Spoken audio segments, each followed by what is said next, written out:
महिला दिवस उपलब्धि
शत्रुबुद्धि विनाशाय दीपं ज्योतिर्नमोस्तुते दीपं ज्योतिर्नमो।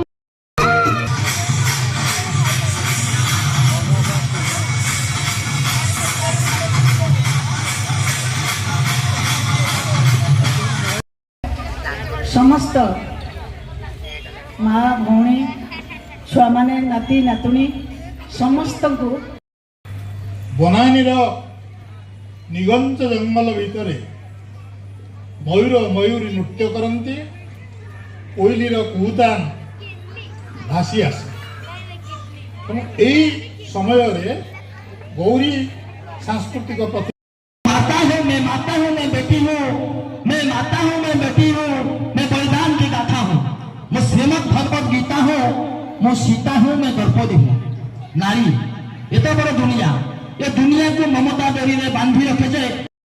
नारी जागृति जय जय जागृति जय जागृति नारी जागृति जय जागृति एवं निश्चित रूपे विश्व दरबार ओडिया नाटक को परिचित करिवे एथिरे किए हेले द्वंद्व नहीं श्रीजुक्त जितेंद्र कुमार पटनायक जे केवल नाटक करती नहीं नाटक एवं शिक्षा को नहीं एक नूतन परिचय मु काननबाला पटनायक जन समाजसेवी राइटर एवं विभिन्न कार्यक्रम सहित मु जड़ित थाए आज एठिक आसिया मन थिले भी आमको सेठी जो रहीगलु यही महिला प्रोग्राम रे महिला मान प्रोग्राम कहले आम गोड़ निश्चय उठिब कारण आम समाज रे काम करूचु तेणु मु विशेष किसी वार्ता देवेनि मुझे वार्ता देवी महिला सबु सशक्त एबे भी सशक्त सब सशक्त हो पारे एवं तांको शक्ति रे घर संसार एवं सबकि चलुची जड़े महिला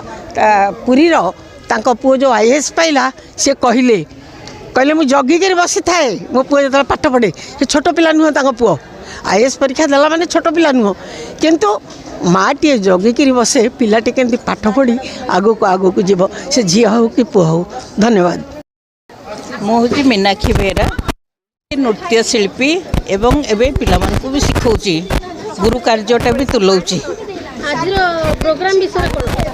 आज गौरी सांस्कृतिक अनुष्ठान तरफ मत ये सम्मानित अतिथि भाव डाकी बहुत निजक धन्य मन कर गर्व अनुभव करेतु मोटे आर्टिस्ट मत डाकी से बाबद मत किसी कहवाक भी सुजोग देता तेणु सेटा मुझे निश्चित भाव में आशीर्वाद करी बड़ भौणी हिसाब से आम मार्ग से जाऊँगी आम आम पर से पीढ़ी बाहरतु बोली मुझे आशा करुँची।